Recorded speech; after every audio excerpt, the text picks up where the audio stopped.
Buenos días a todos. Los invito a buscar en sus Biblias Salmo 56. Salmo 56, versículo 10 y 11. Voy a estar leyendo de la versión traducción en lenguaje actual. Salmo 56, versículos 10 y 11. Confío en ti, mi Dios, y te alabo por tus promesas. Confío en ti, Señor, y te alabo por tus promesas. Confío en ti, mi Dios, y ya no siento miedo. Nadie podrá hacerme daño jamás. Confío en ti, mi Dios, y te alabo por tus promesas. Confío en ti, Señor, y te alabo por tus promesas. Confío en ti, mi Dios, y ya no siento miedo. Nadie podrá hacerme daño jamás. Vamos a orar. Padre, el salmista en este texto repite 3 veces: confío en ti, confío en ti, confío en ti. Que esa confianza que tiene el salmista en ti pueda estar en mí en todo momento, recordando que tú eres mi Dios, que tú eres mi Señor y que tú cumples tus promesas. En este tiempo de incertidumbre, de miedo, de angustia, de depresión, que yo pueda recordar que tú eres mi fortaleza, que tú eres mi proveedor, que tú cuidas de mí. Y que recordando eso, ya no sienta miedo. Y que pueda gritar como lo hacía el salmista: nadie podrá hacerme daño jamás. Que yo pueda recordar eso, que tú estás en control de todo, que tú eres el Dios todopoderoso, que eres mi Dios, el que me cuida y el que me protege.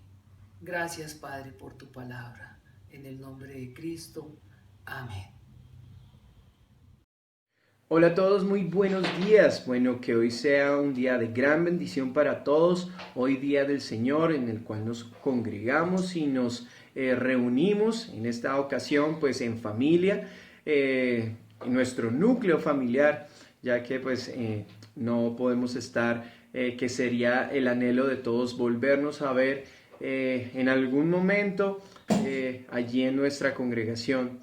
Y pues bueno, es una bendición del Señor poder estar hoy aquí disfrutando de la presencia de Él, disfrutar de todas sus bendiciones. Y bueno, qué mejor que poderle darle las gracias y expresar con nuestra voz, con todo nuestro ser, que Él es grande, que Él es misericordioso, que Él es bueno, Él es fiel. Le invito a que celebre con nosotros, cante al Señor con alegría. Celebraré tu amor todos los días, Señor.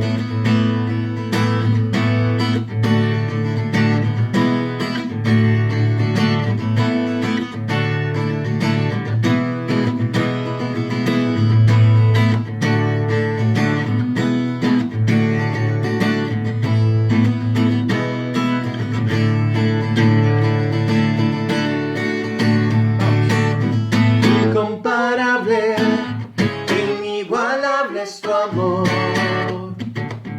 y me rodea, y me abrazaste, me sonreíste, Señor, en mi pecado, tu amor me alimenta, tu amor me sustenta. Celebraré tu amor todos los días, celebraré tu gran misericordia, celebraré tu gracia inmerecida, celebraré tu amor.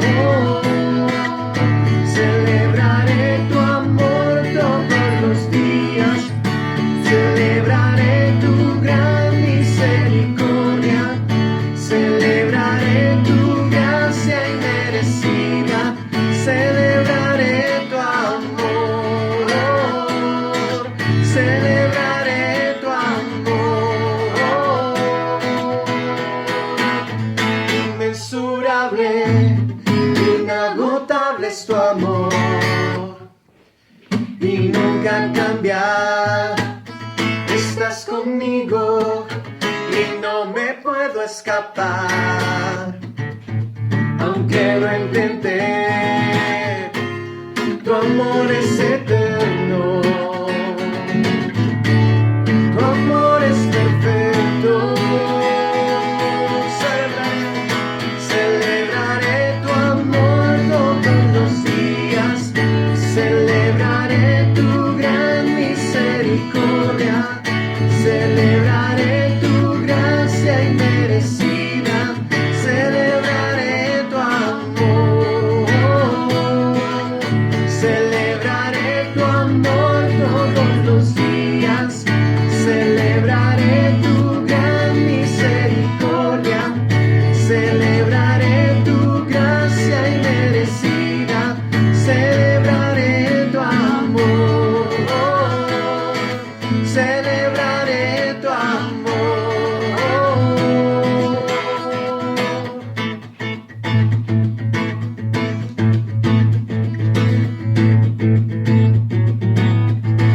Celebraré tu amor, celebraré tu amor y tu misericordia, oh Dios. Oh, celebraré tu amor y tu misericordia, oh Dios. Oh, celebraré tu amor y tu misericordia, oh Dios. Oh, celebraré tu amor y tu misericordia, oh Dios. Oh, celebraré tu amor todos los días, celebraré tu gran misericordia, celebraré tu gracia inmerecida, celebraré tu amor, celebraré tu amor todos los días, celebraré tu gran misericordia, celebraré tu gracia inmerecida, celebraré tu amor, celebraré tu amor, celebraré tu amor.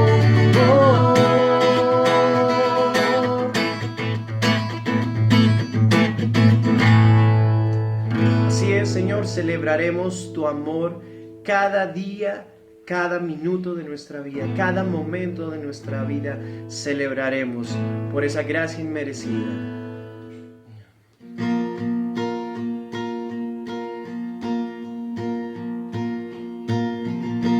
En todo el universo, en la tierra y el mar, hasta los cuatro vientos, tu dominio será. Jesucristo eres Señor, como un río impetuoso, tu poder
misericordia y tu poder. Digno eres tú, digno de honor, digno de gloria y adoración. Digno eres tú, digno Señor. Toma mi vida y mi corazón. Digno eres tú.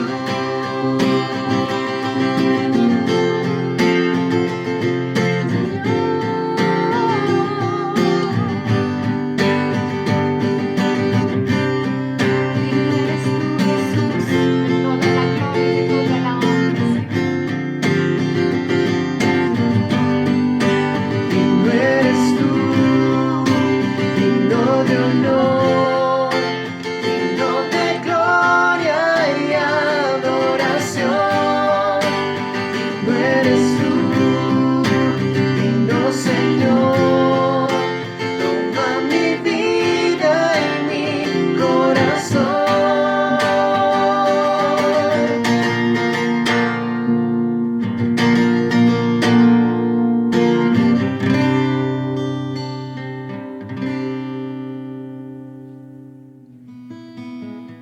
Señor, ayúdanos a entender tu palabra, alimentarnos cada día de ella, que podamos escudriñar tu palabra, Señor, insistir, Señor, en buscarte a través de ella, buscar tus palabras, como dice tu palabra en 1 de Pedro 2, del 2 al 3, que deseemos con ansias la leche pura de la palabra, como niños recién nacidos.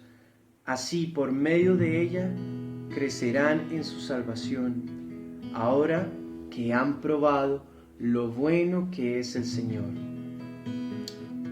Que podamos anhelar y recibir el alimento de la palabra de Dios, y que nuestro deseo debe parecerse al de un bebé recién nacido, que ansía recibir la leche materna, pues solo las palabras de nuestro Padre son las que saciarán nuestra hambre espiritual.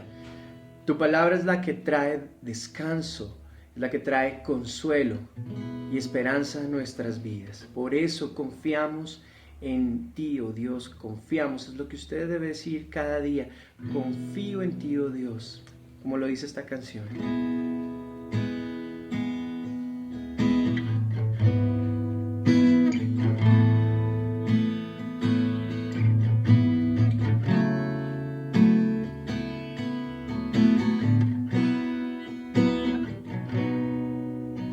En ti confía mi corazón, en ti reposa mi alma,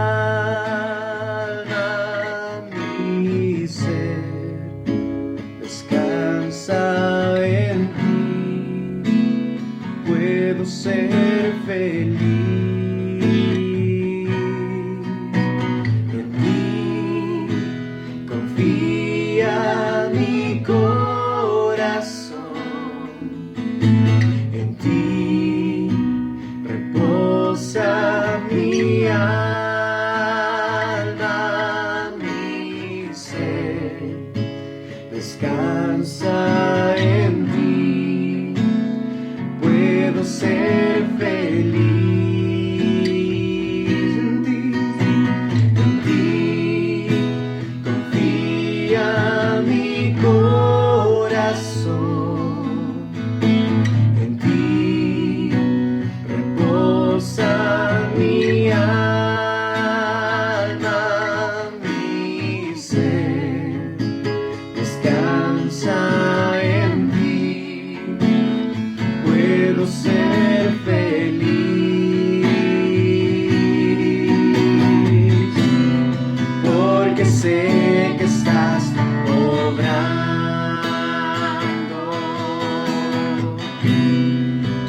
perfecta voluntad. En mi vida estás obrando.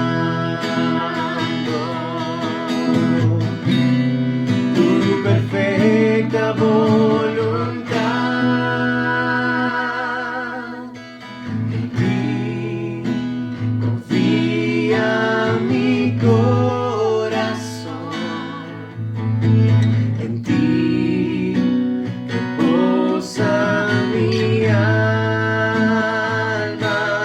mi ser descansa en ti. Puedo ser feliz. En ti confía mi corazón. En ti reposa mi alma, mi ser descansa en ti. Puedo ser feliz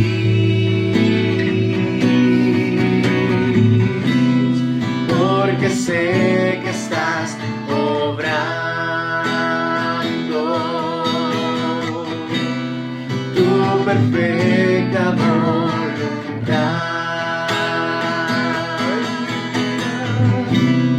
En mi vida estás obrando tu perfecta voluntad.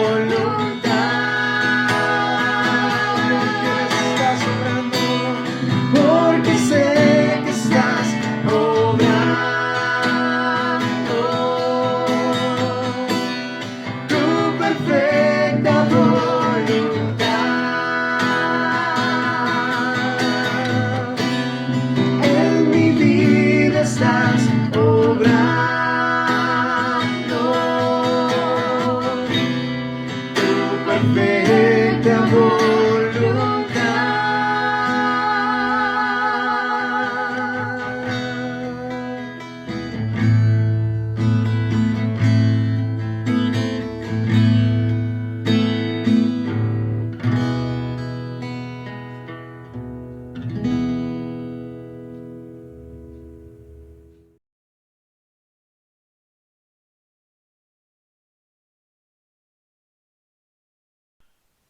Buenos días, iglesia, mis amados hermanos y amigos. Qué bueno vernos por este medio. Aunque yo no los veo, ustedes tienen el placer de verme a mí. Imagínense en eso.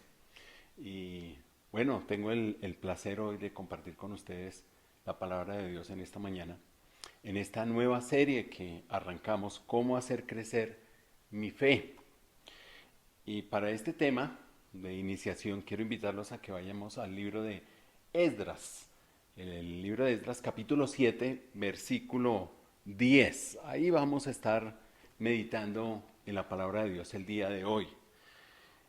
El versículo 10 dice de la siguiente manera: Esdras se había dedicado por completo a estudiar la ley de Dios, a ponerla en práctica y a enseñar sus preceptos y normas a los israelitas. Tres cositas que son importantes resaltar de este versículo. Se propuso en su corazón estudiar, se propuso en su corazón poner en práctica y se propuso en su corazón enseñar sus preceptos a otros. Tengamos eso en cuenta a la luz del libro de Esdras. Esdras, este es el sacerdote de Israel en el tiempo del cautiverio babilónico. El texto donde está Esdras está regresando del cautiverio babilónico a Jerusalén. Pero 60 años después de Zorobabel. Zorobabel fue el primero que salió con un grupo de personas israelitas de regreso a Jerusalén a la reconstrucción del templo. 60 años después aparece este personaje Esdras. Y Esdras es comisionado por el rey de Persia, Artajerjes, con estas palabras. Miren por favor, Esdras capítulo 7, versículo 14. Eres enviado por el rey y sus 7 consejeros para investigar acerca de Judá y de Jerusalén conforme a la palabra de tu Dios que está en tu mano. Vamos a orar. Padre, queremos darte gracias en esta mañana por tu palabra. Queremos pedirte que nos ilumines para poderla entender, para poderla comprender y especialmente para poderla poner en práctica, en obediencia a ti, Señor. Quiero bendecir a mis hermanos y orar por sus corazones. Corazones que estén determinados por tu palabra, apasionados por tu palabra, Señor, convencidos de tu palabra. Y que a través de Esdras nos hables de alguna manera cómo hacer crecer mi fe a través del estudio de la palabra, la obediencia a tu palabra y la enseñanza de tu palabra. Glorifícate en el nombre de nuestro Señor Jesucristo. Amén. Como dice el texto, fue comisionado a investigar. En otras palabras, fue comisionado a inspeccionar, a sondear si el pueblo que hacía 60 años atrás había regresado del exilio estaba obedeciendo, andando conforme a la palabra de Dios. Cuando Esdras llega a Jerusalén, preguntémonos qué fue lo que encontró. Y cuando uno observa en el mismo libro de Esdras, el capítulo 9, a Esdras le traen un informe. Y en ese informe le dicen, el versículo 1 y 2 del capítulo 9, que el pueblo, incluidos todos los estamentos de la sociedad, es decir, los sacerdotes, los gobernantes, toda la parte religiosa, toda la parte gubernamental y política, habían quebrantado el pacto establecido por Dios. En otras palabras, Esdras encontró que en su tierra, o que su tierra estaba poblada por gente que no pertenecía a Israel, al pueblo de Dios. Pero esta gente era corrompida y corrupta, que habían realizado prácticas detestables, dice el texto, y que terminaron siendo abrazadas por el pueblo de Israel. Una pregunta más. ¿Cuáles fueron las razones para que el pueblo de Israel terminara abrazando la corrupción, esas prácticas abominables, prohibidas por la ley de Dios? Nos tocaría, en este caso, ir al libro de Nehemías, contemporáneo también de Esdras. Estos dos hombres, tanto Esdras como Nehemías, fueron los que trajeron la reforma espiritual a Israel después del cautiverio. Realmente Zorobabel es comisionado por el rey Ciro, el persa, a que reconstruya el templo. Esdras es comisionado a que reconstruya la Torá en la vida de los israelitas. Y Nehemías es comisionado a reconstruir los muros alrededor de Jerusalén. Pero es Esdras y Nehemías quienes se esfuerzan por una reforma social, por una reforma política, por una reforma espiritual. Y es en el capítulo 9 que Esdras nos va a escribir cuáles fueron esas razones que llevaron a los israelitas a abrazar la corrupción de estos habitantes que no eran israelitas, pero están viviendo allí. Recuerde que Israel quedó casi abandonada porque fueron en cautiverio. Otros se quedaron poblando esa tierra y algunos israelitas que no fueron al cautiverio. Cuando se empieza a leer la ley de Dios y a recorrer toda la historia de Israel desde allá, desde Abraham hasta este punto, empiezan a aparecer unas palabras en el capítulo 9 que de alguna manera dejan ver las razones por las cuales Israel abrazó la corrupción. Mira el capítulo 9, versículo 16. Pero ellos y nuestros padres fueron altivos, no quisieron obedecer tus mandamientos. Se negaron a escuchar, no se acordaron de las maravillas que hiciste por ellos. Fue tanta su terquedad y su rebeldía que hasta se nombraron un jefe para que los hiciera volver a la esclavitud de Egipto. Eso es historia, pero les está trayendo toda la historia de lo que hizo que Israel, y siempre hizo que Israel no obedeciera la palabra. Vamos al versículo 26. Pero fueron desobedientes, se rebelaron contra ti rechazando tu ley, mataron a los profetas. Miren otro texto más adelante, versículo 29. Les advertiste que volvieran a tu ley, pero ellos actuaron con soberbia y no obedecieron tus mandamientos. Pecaron contra tus normas que dan vida a quienes las obedecen. En su rebeldía te rechazaron, fueron tercos y no quisieron escucharla. Ese era el patrón. Toda la vida Israel se portó de esa manera. Esa fue su conducta y esas fueron las razones por las cuales llevó a Israel a abrazar las abominaciones, los pecados de los habitantes que estaban allí en Israel o en Jerusalén cuando estaban regresando del exilio. En otras palabras, endurecieron su cerviz, fueron tercos, fueron rebeldes, soberbios, se llenaron de orgullo y dejaron de escuchar a su Señor. El Señor los llamaba una y otra vez a cambiar de actitud y ellos se resistieron. Es en este contexto que Esdras fue comisionado para cumplir una única tarea que la encontramos registrada en el capítulo 7, ahora de Esdras. Vamos a volver a Esdras, en el capítulo 7, versículos 25 y 26. Y voy a estar leyendo otra vez Esdras, estos versículos. Escuchemos cuál fue la tarea que le comisionó el rey Artajerjes a Esdras cuando regresara a Israel.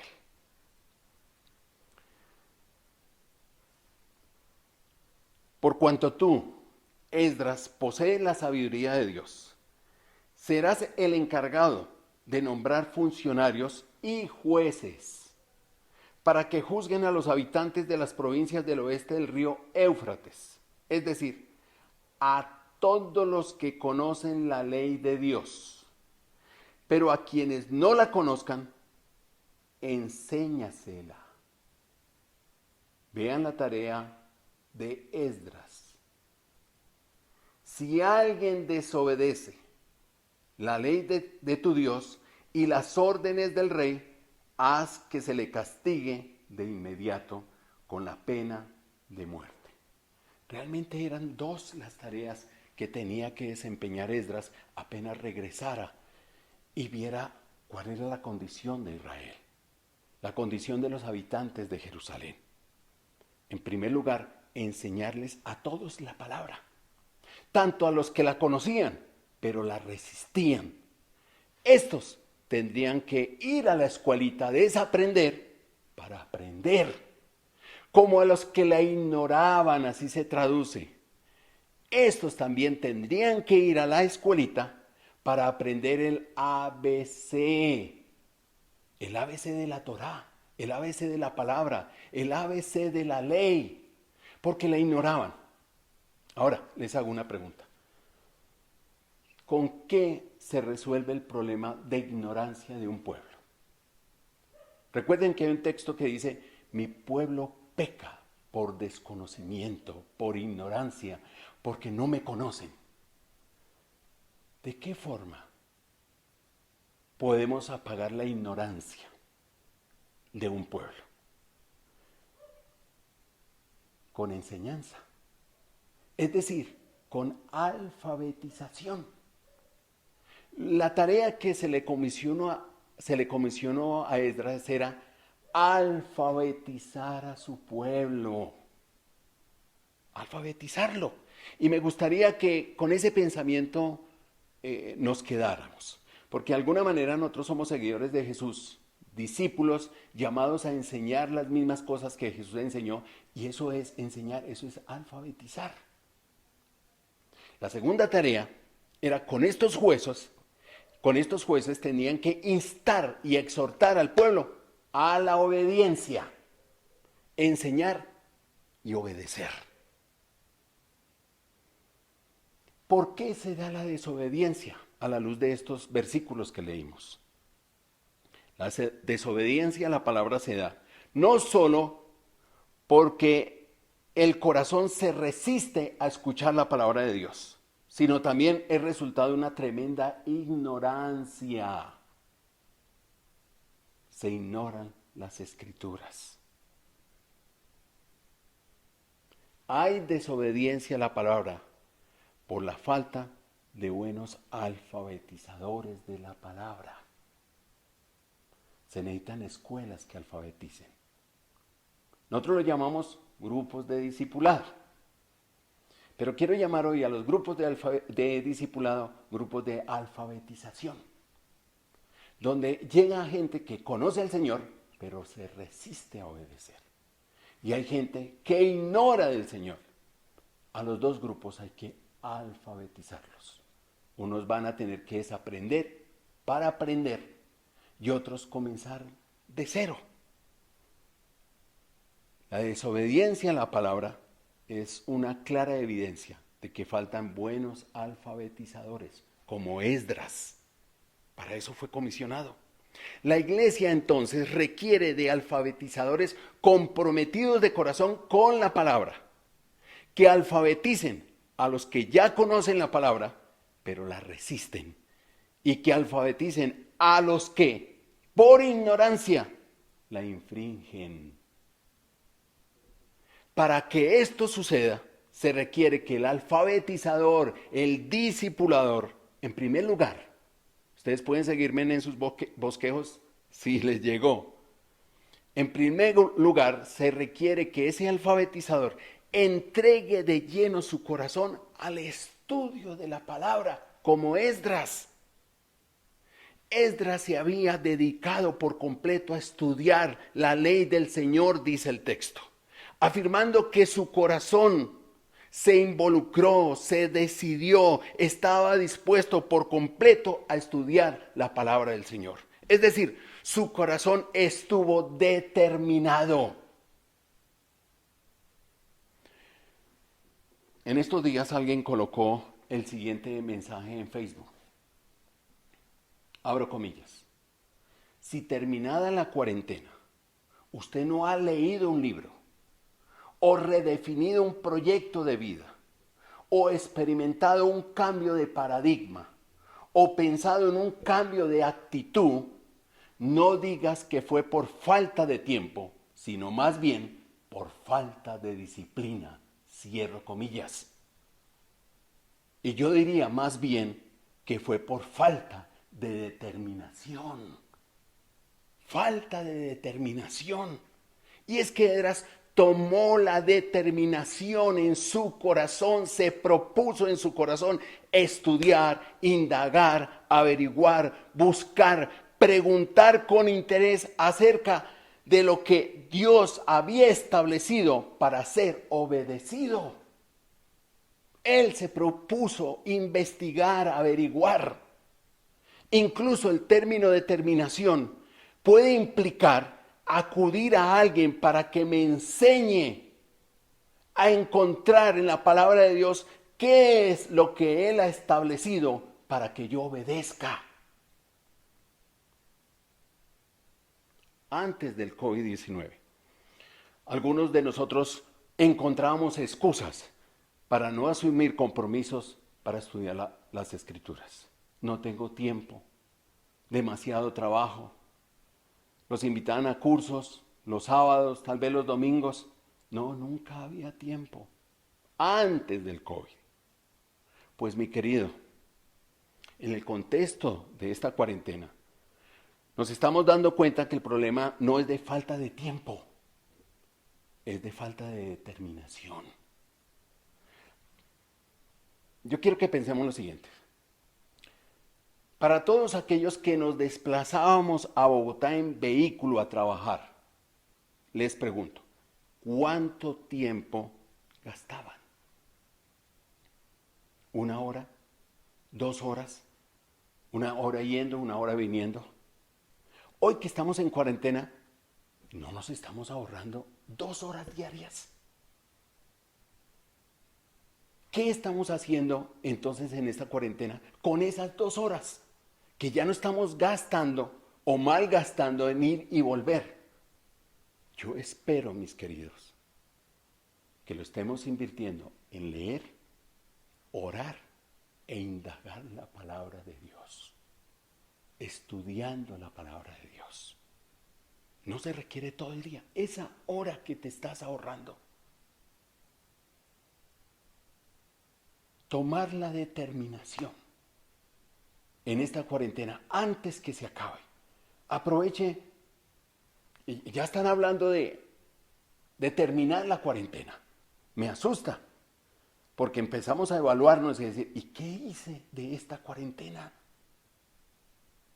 Tomar la determinación para estudiar, indagar el consejo de Dios, lo que Él le agrada, para yo poder obedecer.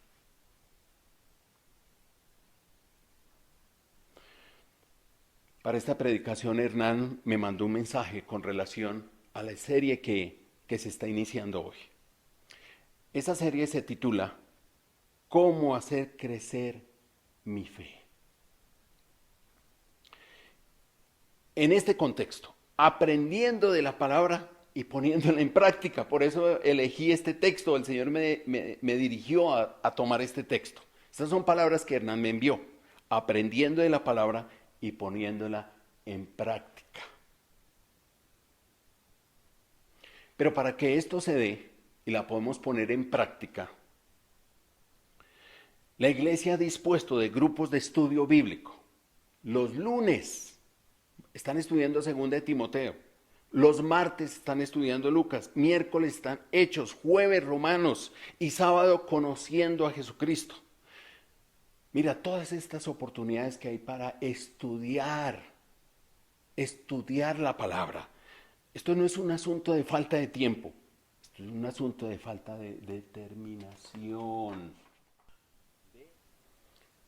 Muy bien, entonces necesitamos de alfabetizadores que entreguen de lleno su corazón al estudio de la palabra. La iglesia requiere de alfabetizadores comprometidos de corazón con la palabra, que alfabeticen a los que ya conocen la palabra, pero la resisten, y que alfabeticen a los que por ignorancia la infringen. Para que esto suceda se requiere que el alfabetizador, en segundo lugar, entregue de lleno su corazón a poner en práctica la palabra. Mire lo que dice el texto de Esdras 7:10. Esdras se había dedicado, había determinado su corazón por completo a ponerla en práctica. Si Esdras empeñó su corazón en cumplir la palabra, eso quiere decir que la escuchó. Quiere decir que hizo de la palabra su mayor influencia. Quiere decir que se sometió a su autoridad. Estamos llamados a ponernos bajo la autoridad de la palabra y recibir con humildad lo que ella tiene que decirnos a nosotros. Lo que quiero que pensemos ahora es en lo siguiente. ¿De qué nos sirve orar, leer, estudiar la palabra si no estamos dispuestos a ponernos bajo su autoridad? Si no estamos dispuestos a ponernos bajo la autoridad de aquel que la originó, de aquel que la comunicó, nuestro Dios. Quiero traerles una ilustración de obediencia a la palabra. Y el mejor modelo es Jesucristo. Acabamos de salir de la Semana Santa, estamos en la Pascua. Y hay un texto muy relacionado con la Semana Santa, que está en Filipenses, capítulo 2, versículo 8. Escuchen lo que dice. Y al manifestarse como hombre, está hablando de Jesús, que cuando se manifestó como hombre, se humilló a sí mismo y se hizo obediente hasta la muerte y muerte de cruz. Y muerte de cruz. Hay un relato del Señor Jesucristo que está en el libro de Marcos que me fascina. En la transfiguración. Jesús ha andado ya casi 3 años con los discípulos y se están acercando a Jerusalén. Se acerca la hora, se acerca el tiempo, se acerca el tiempo de lo que vivimos la semana pasada, o recordamos la semana pasada. Y antes de entrar a caminar esas últimas cuadras, por decirle así, que van a llevar a Jesucristo a la cruz del Calvario, Jesús se lleva a 3 de sus discípulos a lo alto de una montaña. Y en esa montaña tienen una experiencia extraordinaria. Extraordinaria. Jesús experimenta la transfiguración. Y los discípulos, 3 de ellos, son testigos de esa transfiguración. Esa transfiguración viene antes del anuncio de su muerte. De alguna manera Jesús les dio un chispazo, como un anticipo de la gloria que Jesús iba a tener después de su muerte, en el momento de la resurrección. Ellos vieron su gloria y eso se los dio para levantarle la esperanza frente a lo que iba a ocurrir ahora que iban a entrar a Jerusalén. Levantarle la esperanza, que entendieran. Cuando estaban en ese momento se abrió el cielo y una voz dijo, allá, en la parte alta de la montaña, en el momento de la transfiguración, este es mi Hijo amado. Una identificación de Jesús como el Hijo de Dios. Mi Hijo amado. Este es el Hijo de Dios. Cuando termina todo ese evento tan extraordinario, tanto que Pedro quería construir 3 enramadas y quedarse en allí, porque era espectacular la experiencia, pero se terminó, había que regresar otra vez a la realidad. Empezaron a bajar de la montaña. Y dice que bajando de la montaña, ya no arriba, arriba es el Hijo de Dios, la transfiguración, bajando de la montaña, Jesús les dijo, no le digan a nadie lo que acaban de ver, hasta que el Hijo del Hombre resucite. Miren el cambio, el Hijo de Dios, ahora aquí es el Hijo del Hombre. Recuerden las palabras de Filipenses, se manifestó como hombre. Miren estas palabras, hasta que el Hijo del Hombre resucite. Ellos no entendieron y empezaron a discutir por el camino. Y de pronto le dijeron a Jesús, ¿por qué los maestros de la ley dicen que Elías tenía que llegar primero? Y Jesús les dice que efectivamente es así. Es decir, los escribas han leído bien las Escrituras, han entendido bien las Escrituras. Pero luego les hace otra pregunta a los discípulos. ¿Por qué dicen las Escrituras que el Hijo del Hombre tenía que padecer y ser despreciado? También lo dicen las Escrituras. ¿Cómo es que pueden entender esto y no pueden entender esto otro acerca del Hijo del Hombre? ¿Sabe qué me llama la atención de las palabras de Jesús? ¿Por qué dicen las Escrituras?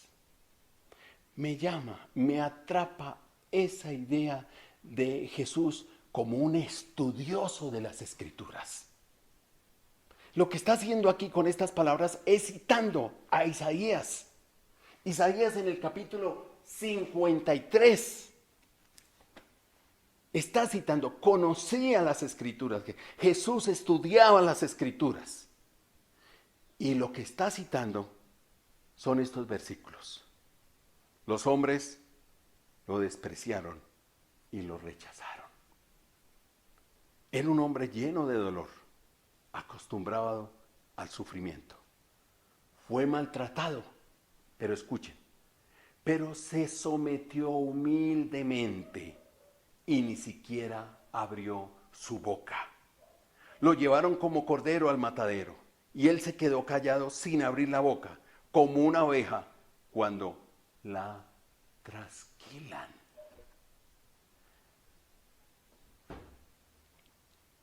Cuando Jesús estudió las Escrituras, estudió a Isaías, porque creo que lo hizo, porque lo está citando aquí, se sintió interpelado por las Escrituras de Isaías.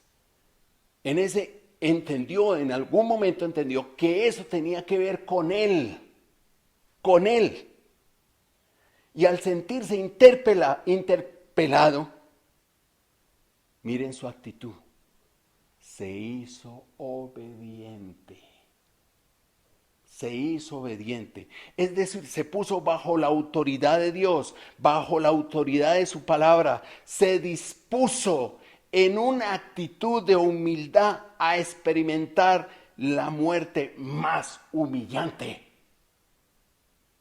¿Qué ejemplo de obediencia? Se estudian las Escrituras y cuando las Escrituras lo interpelan a uno es para obedecer. Es para ponerse bajo la autoridad de la palabra. Es para ponerse bajo la autoridad de aquel que la originó y la comunicó.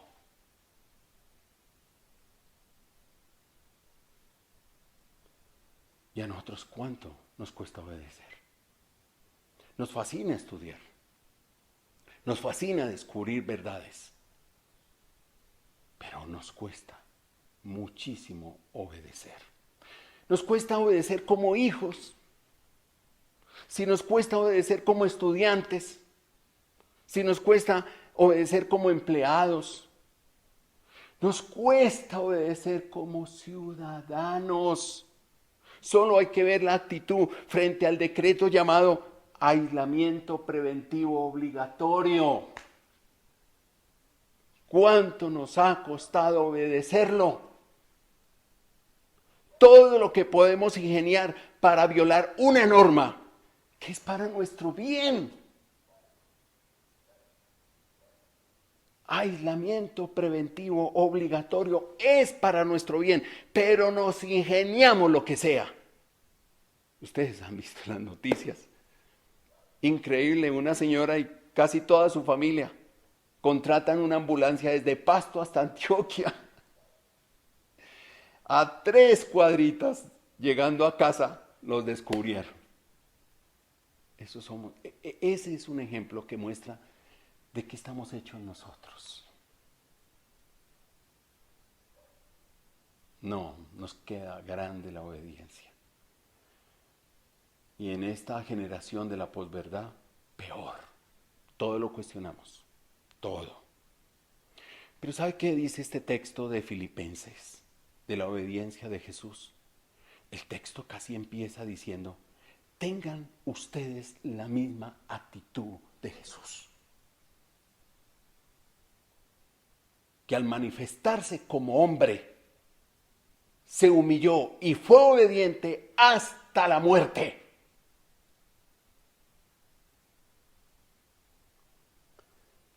La iglesia requiere de alfabetizadores comprometidos de corazón con la palabra, que alfabeticen a los que conocen la palabra, pero la resisten, no la obedecen, y que alfabeticen a los que por ignorancia la infringen. Para que esto suceda, les he hablado de 2 cosas: tener el corazón comprometido con estudiar la palabra y tener el corazón comprometido con obedecer la palabra. Pero hay un tercer elemento: entregar el corazón de lleno a enseñar la palabra. Pero es importante que se den las 2 primeras. Sin estudio y sin obediencia, muy complicado ser modelo, ser ejemplo, ser maestro, ser instructor, ser alfabetizador, ser discipulador.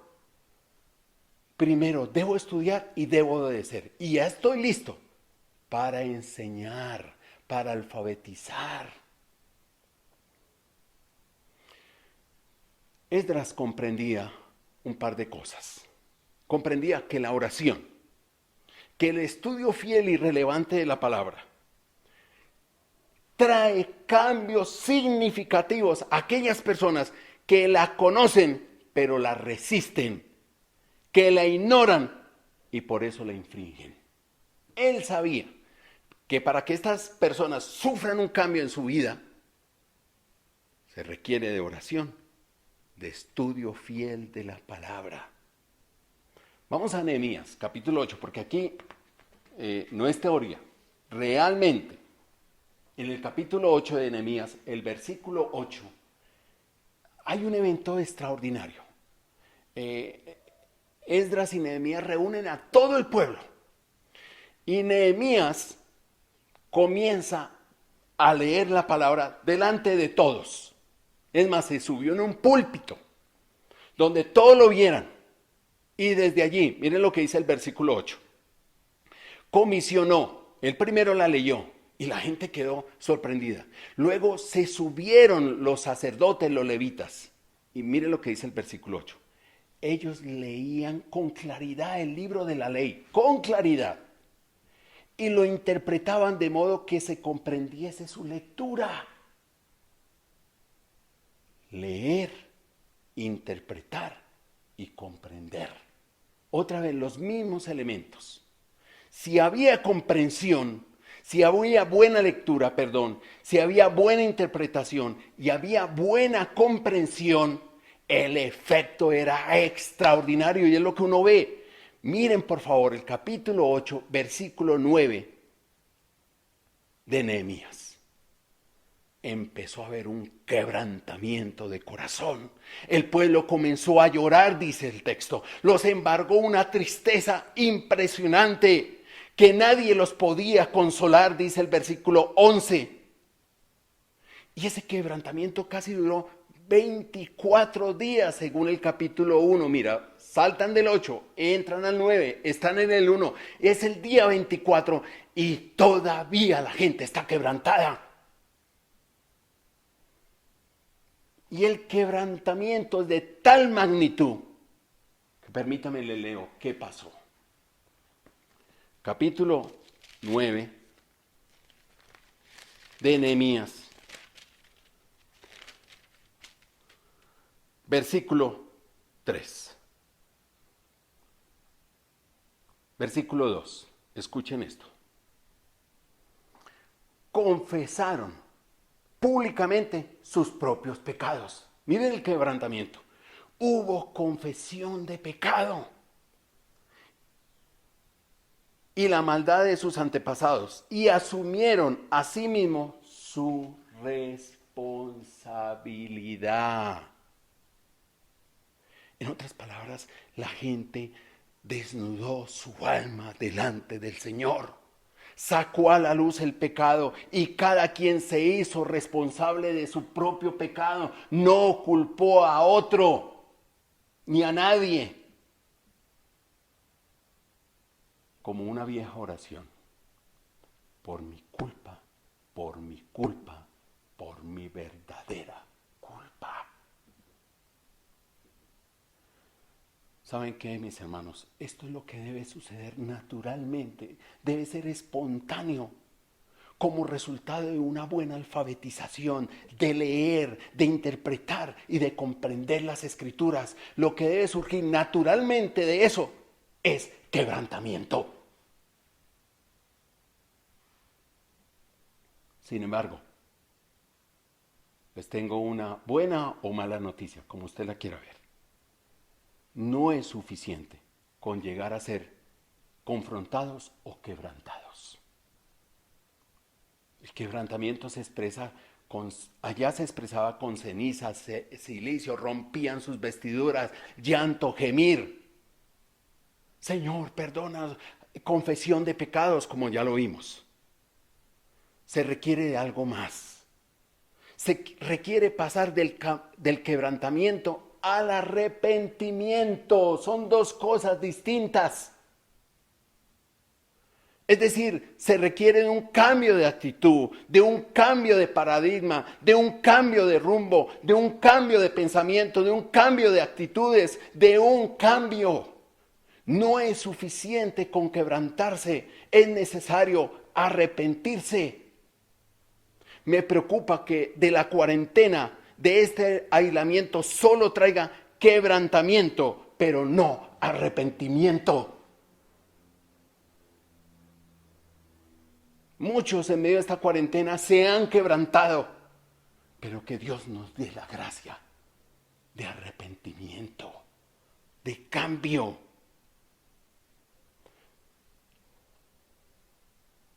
Porque esto fue lo que le pasó al pueblo. Se quebrantaron. Pero en el mismo capítulo 9 de Nehemías, versículo 4 y 5, dice que los levitas se subieron al púlpito y desde allí comenzaron a predicar desde el quebrantamiento. Ya la gente estaba quebrantada y volvió otra vez a predicarse la palabra. Y el sermón que dieron estos levitas fue largo. Miren el capítulo 9 de Nehemías. El mensaje empieza en el versículo 5 y ese mensaje va hasta el versículo 38. Si ustedes lo ven, es bastante largo. Pero cuando uno estudia ese mensaje de los levitas que le dieron la gente estaba quebrantada. Recuerden eso. Viene ahora un nuevo mensaje de parte de los levitas, largo desde el 5 hasta el 38. Uno podría resumir este sermón en las siguientes palabras, en la siguiente idea central, voy a decirlo así. La desobediencia a la palabra trae esclavitud. Eso fue porque son los textos de ustedes fueron soberbios, no obedecieron y por eso vino el cautiverio. La desobediencia a la palabra trae esclavitud. Pero escuchen, alguien dijo lo siguiente, abro comillas, la idea central afirma la verdad, pero el propósito define lo que esa verdad quiere lograr.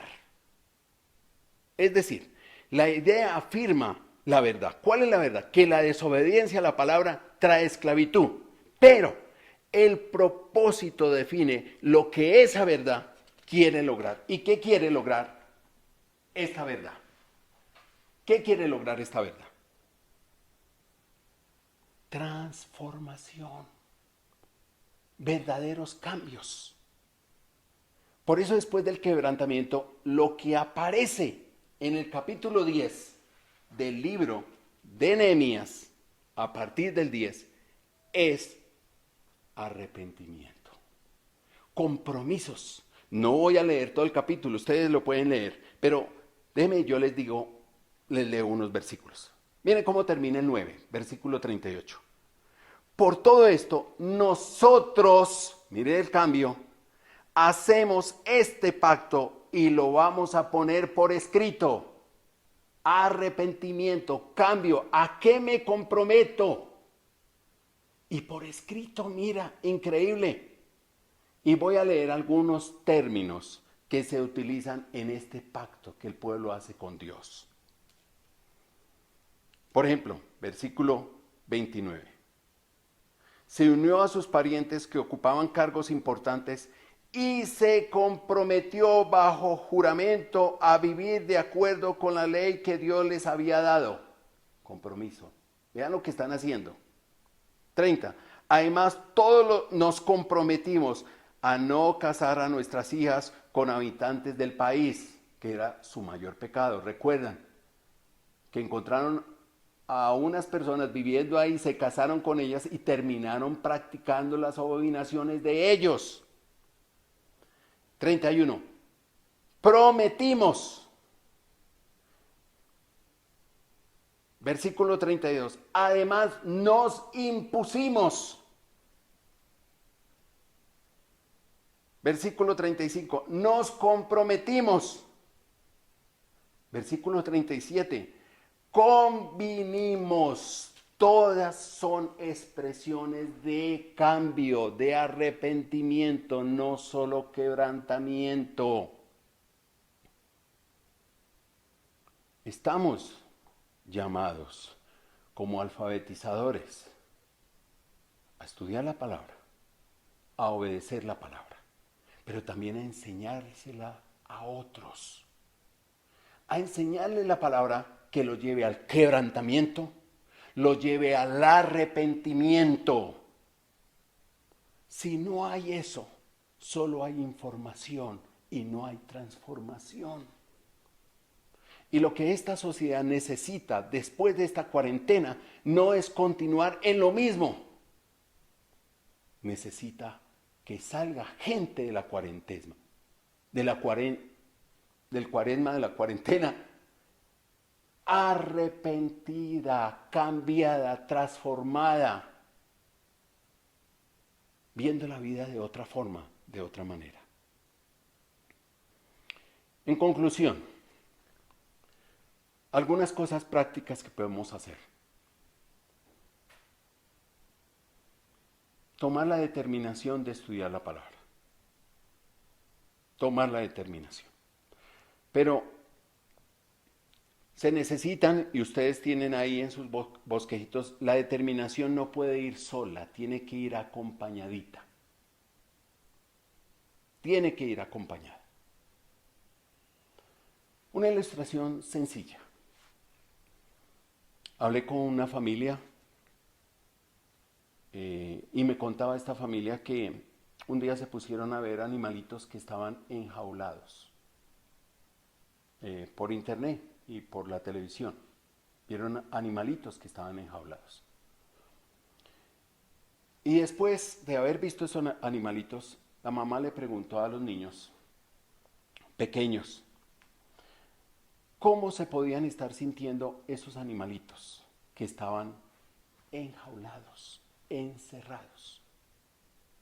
Y como ellos están viviendo la experiencia de la cuarentena y llevan un mes encerrados en el apartamento sin poder salir, empezaron a expresar sus sentimientos, cómo se sentían ellos, pensando que así se estaban sintiendo los animalitos.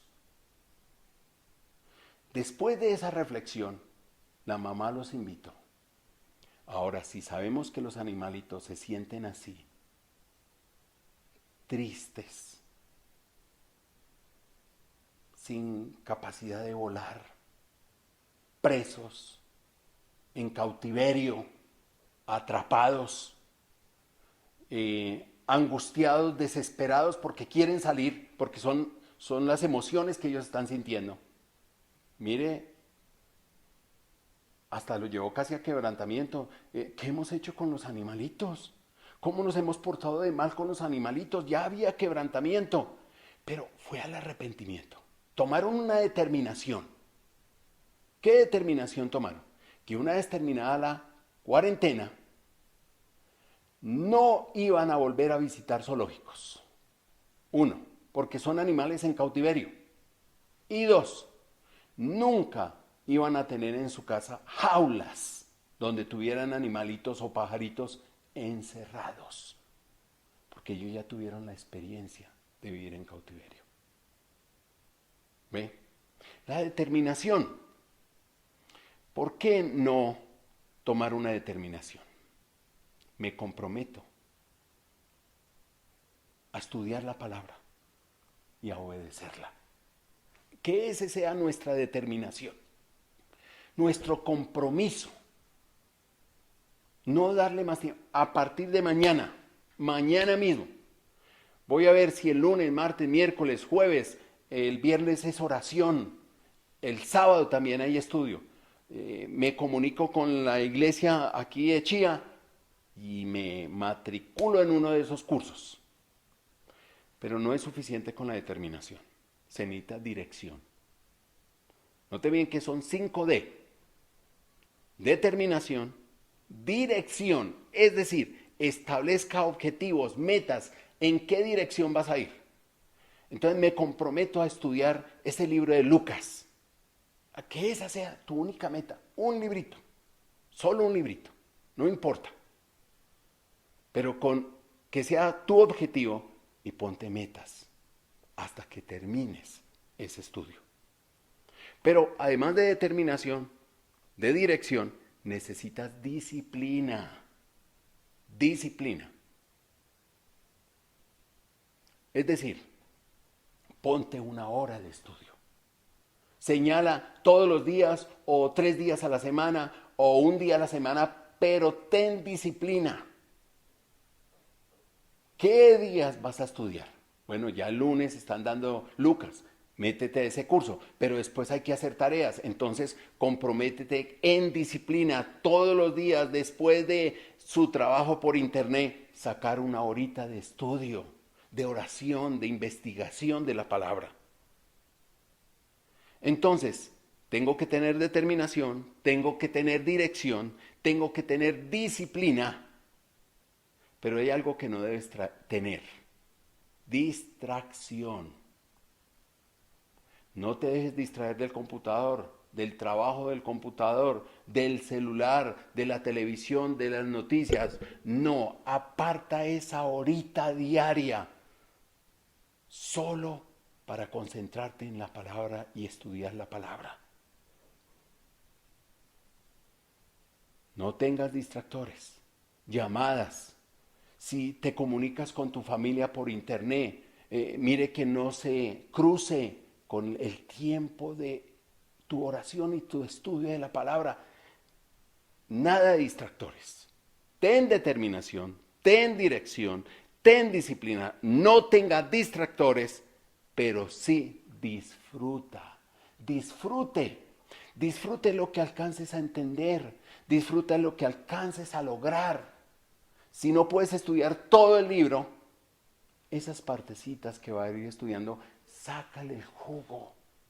¿Qué de aquí el Señor me dice que tengo que obedecer? No necesitas entenderlo todo, pero empieza.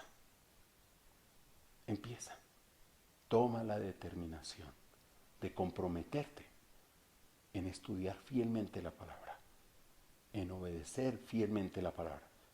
Y una vez que lo hagas y vayas creciendo, seguramente vas a poder ser un alfabetizador que enseña a otros el mismo camino.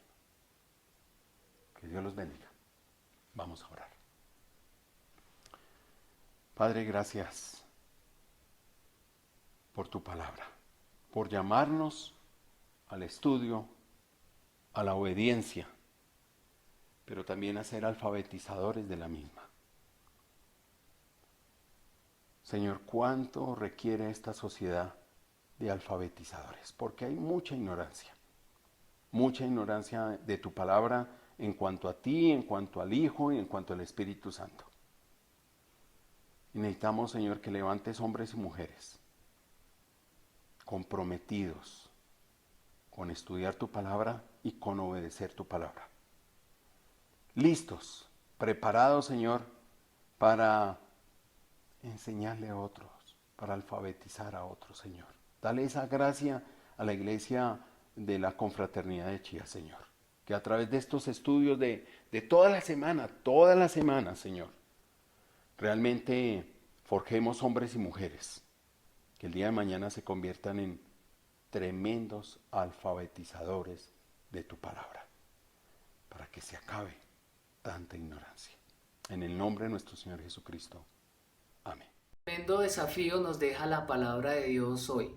Como pastor te animo a que te estés involucrando en uno de los cursos que tenemos durante la semana para que cambie tu acercamiento a la palabra, para que puedas aprender a estudiar la palabra de Dios, a oír lo que Dios te dice a través de ella. Los lunes estamos con Segunda de Timoteo, los martes estamos estudiando Lucas, los miércoles estamos con el libro de Hechos, jueves Romanos.